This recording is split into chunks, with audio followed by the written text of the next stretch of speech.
আউযু বিল্লাহি মিনাশ শাইতানির রাজিম। আসসালামু আলাইকুম ওয়া রাহমাতুল্লাহি ওয়া বারাকাতুহু। কোরআনের দৃষ্টিতে আহলে কিতাব যারা, আহলে কিতাব মুসলমানদের সুন্নি হোক বা শিয়া হোক, তাদের মুক্তির জন্য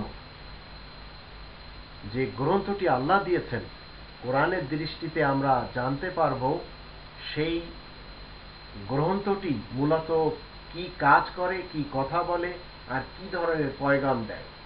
যে কাজগুলি, যে কথাগুলি, যে পয়গামগুলি মুসলিমিনরা মেনে চলে।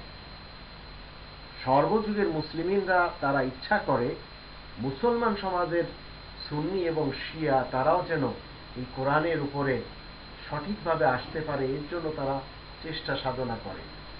কোরআনের ভিতরে 5 নম্বর সূরা আল মাইদার 15 এবং 16 নম্বর আয়াতে আল্লাহ বলেন, ইয়া আহলাল কিতাব ক্বাদ জাআকুম রাসূলুনা ইউবাইয়িনু লাকুম কাসীরাম মিম্মা কুনতুম তুখফুনা মিনাল কিতাব ইউবাইয়িনু লাকুম কাসীরাম মিম্মা কুনতুম তুখফুনা মিনাল কিতাব ওয়া ইয়াফু আন কাসীর ক্বাদ জাআকুম মিনাল্লাহি নূরুন ওয়া কিতাবুম মুবিন ইয়াহদি বিহিল্লাহু মান ইত্তাবা'a রিদওয়ানাহু সুবুলাস সালাম ওয়া ইখরিজুহুম মিনাজ যুলুমাতি ইলান নূরি বিইذনিহি ওয়া ইয়াহদিহিম ইলা সিরাতিল মুস্তাকিম। হে কিতাবধারীগণ, শিয়া হোক বা সুন্নি হোক, সকলকে আল্লাহ তাআলা বলছেন, তোমাদের কাছে তো আমার রাসূল এসেছে, সে তোমাদেরকে বিস্তারিতভাবে অনেক বিষয় বুঝিয়ে দিচ্ছে। তোমরা কিতাবের মধ্যে হতে যা কিছু গোপন করেছ সেগুলি প্রকাশ করতে চাচ্ছে। তোমরা কিতাবের মধ্যে হতে যা কিছু গোপন করেছ, তিনি তো তোমাদের অনেক দোষ ত্রুটি প্রায় মাফি করে থাকেন। নিশ্চয় তোমাদের কাছে আল্লাহ তাআলার পক্ষ থেকে আলোক স্বরূপ স্পষ্ট একটি কিতাব এসেছে, যা দিয়ে তিনি মুক্তির পথ তাদেরকেই দেখান যারা আল্লাহ তাআলার মর্জি অনুসরণ করে। এটি হচ্ছে শান্তির পথ।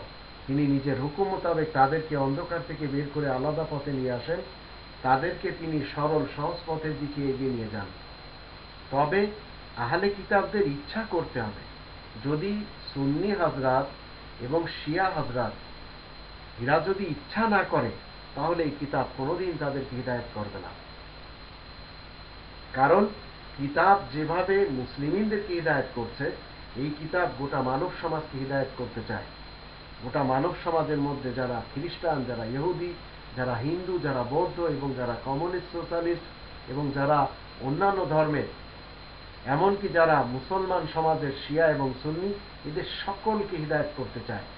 দরকার হলো শুধু এই গ্রন্থকে আঁকড়ে ধরা আর 3 নম্বর সূরা আল ইমরানের 103 নম্বর আয়াতের বিপক্ষে না যাওয়া। আল্লাহ বলেন, ওয়াতাসিমু বিহাবলিল্লাহি জামিআন ওয়া লা তাফাররাকু। তোমরা সবাই মিলে এই আল্লাহ তাআলার রজ্জুকে মজবুতভাবে আঁকড়ে ধরো আর বিচ্ছিন্ন হয়ো না।